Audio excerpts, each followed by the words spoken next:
Something truly monumental is happening in the Middle East right now that should fill every Indian with pride. The Israeli government, on the day of Shivrajyabhishek, officially announced the installation of a grand statue of Chhatrapati Shivaji Maharaj in Israel. This is not just a standard diplomatic exchange. It's a powerful tribute to 2000-year-old bond of survival, military trust and brotherhood between India and the Jewish people. But why Shivaji Maharaj ji? To understand this, we'll have to look at India's oldest Jewish communities, the Bene Israel. According to the history, their ancestors fled heavy persecution in Galilee during 2nd century BCE. While Jews faced systemic anti-Semitism across Europe and Middle East, India became their only safe haven.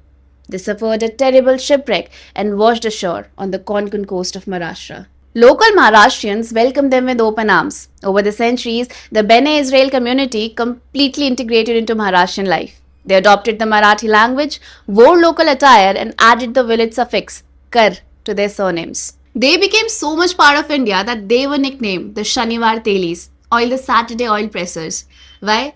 Because they strictly observed the Jewish Sabbath and refused to work on Saturdays, distinguishing them from Hindu oil pressers who rested on Mondays and Muslims who rested on the Fridays. When Chhatrapati Shivaji Maharaj was building Swarajya in the 17th century, he established a radical meritocracy. He recognized the seafaring capabilities and unwavering loyalty of the Bene Israel community. He welcomed them into the Maratha army and navy, where they served with distinction against the foreign invaders. This ancient trust became the bedrock of our modern strategic alliance. Even before formal ties were established, Israel stood by India.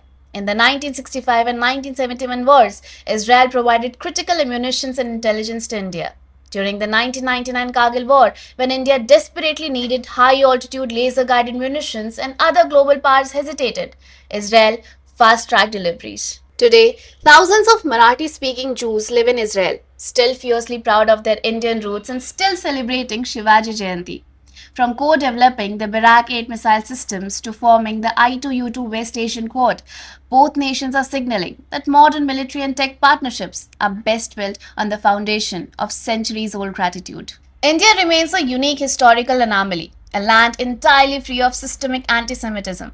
When a statue of the great Maratha king is unveiled in Israel, it tells the world that India's model of integration is the ultimate benchmark for a civilized society.